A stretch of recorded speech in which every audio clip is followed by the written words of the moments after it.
দেশব্যাপী ধর্ণা কর্মসূচির অংশ হিসেবে শিলচর রেলওয়ে স্টেশনে ধর্ণা ও বিক্ষোভ প্রদর্শন করেছে এনএফ রেলওয়ে এমপ্লয়িজ ইউনিয়নের শিলচর শাখা। কেন্দ্রীয় ট্রেড ইউনিয়নগুলোর ডাকা দেশব্যাপী ভারত বন্ধের অঙ্গ হিসেবে বুধবার উত্তর পূর্ব সীমান্ত রেলের অধীনস্থ এনএফ রেলওয়ে এমপ্লয়িজ ইউনিয়নের শিলচর শাখা শিলচর রেল স্টেশনে ধর্ণা ও বিক্ষোভ প্রদর্শন করে বিভিন্ন শ্রমিক ও কর্মচারী বিরোধী নীতির প্রতিবাদ এবং রেলওয়ের বেসরকারীকরণ বন্ধের দাবিতে এই কর্মসূচি পালন করা হয়। বুধবার দেশজুড়ে ধর্মঘট চলাকালীন ইউনিয়নের সদস্য ও পদাধিকারীরা বিভিন্ন দাবি সম্বলিত প্লেকার্ড ও ব্যানার হাতে নিয়ে বিক্ষোভ কর্মসূচিতে অংশ নেন। তাদের মূল দাবিদাবাগুলোর মধ্যে ছিল পুরনো পেনশন স্কিম চালু করা, ইউপিএফ এবং এমপিএফ প্রত্যাহার করা, অষ্টম পে কমিশনের টার্মস অফ রেফারেন্স চূড়ান্ত করা, রেলওয়ের বেসরকারীকরণ ও আউটসোর্সিং সম্পূর্ণ বন্ধ করা। অতি শীঘ্র পুরনো পেনশন নীতি চালু করতে হবে। জেসিএম এনএফআইআর প্রস্তাবিত অষ্টম পে কমিশনের টার্মস অফ রেফারেন্স চূড়ান্ত করতে হবে। রেলওয়েতে পদ সৃষ্টির উপর নিষেধাজ্ঞা প্রত্যাহার করতে হবে।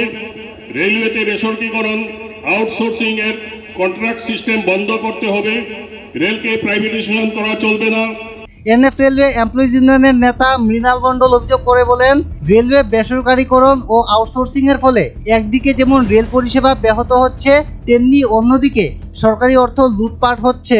একটা মেজর ইস্যু হচ্ছে যে এখন দেখা যাচ্ছে যে প্রত্যেকটা ডিপার্টমেন্টে আপনার আউটসোর্সিং করছে। আউটসোর্সিং কথার অর্থ হলো যে পোস্টগুলো আপনার প্রাইভেটাইজেশন করে দিচ্ছে। যেমন আপনার পিওন যে পোস্টটা ছিল, আলটিমেটলি কম্পিউটারের ডাটা এন্ট্রি কিছু পোস্ট ছিল, তারপর আমাদের মেকানিক্যাল ডিপার্টমেন্ট হোক বা আপনার অন্য ইঞ্জিনিয়ারিং ডিপার্টমেন্ট হোক, সব ডিপার্টমেন্টেই প্রাইভেটাইজেশন করছে। আর এটার মধ্যে আপনার চরম ঘোটালা দেখা দিচ্ছে। মনে করেন আপনার পার্টিকুলার যে কন্ট্রাক্টগুলো পায়, ওই কন্ট্রাক্টরের আন্ডারে মনে করেন আপনার 6 জন করে মিনিমাম স্টাফ দেওয়া দরকার। একটা যদি শিফট চালাতে হয়, আমাদের রেলে নর্মালি 3টা শিফট থাকে, morning, evening and night shift. আর তারপর একজন আপনার অন হ্যান্ড থাকে, একজন রেস্ট কিপার থাকে। বাট দেখা যাচ্ছে এটা অনেক ডিপার্টমেন্টে মাত্র 3 জন বা 2 জন দিয়ে ওই আউটসোর্সিংয়ের কাজগুলো করা হচ্ছে। তার মানে কি, মনে করুন কোনো একটা ডিপার্টমেন্টে আপনার টোটাল স্টাফ রাখার কথা অ্যাজ পার রেলওয়ে প্রোটোকল 7 জন, দেখা যাচ্ছে ওখানে আপনার 3 জন দিয়ে আপনার স্টাফ দিয়ে কাজ চালিয়ে যাচ্ছে।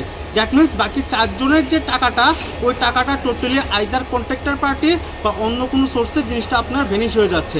এই বিক্ষোভ কর্মসূচির ফলে রেল পরিষেবা ব্যাহত না হলেও এটি ছিল শ্রমিকদের ন্যায্য অধিকার ও রেলওয়ের ভবিষ্যৎ সুরক্ষিত রাখার দাবিতে দেশজুড়ে চলা বৃহত্তর আন্দোলনের একটি অংশ। আন্দোলনকারীরা হুঁশিয়ারি দিয়েছেন, তাদের দাবি পূরণ না হলে আগামীতে আরও বড় আকারের প্রতিবাদী কর্মসূচি গ্রহণ করা হবে। Bureau report, north east update.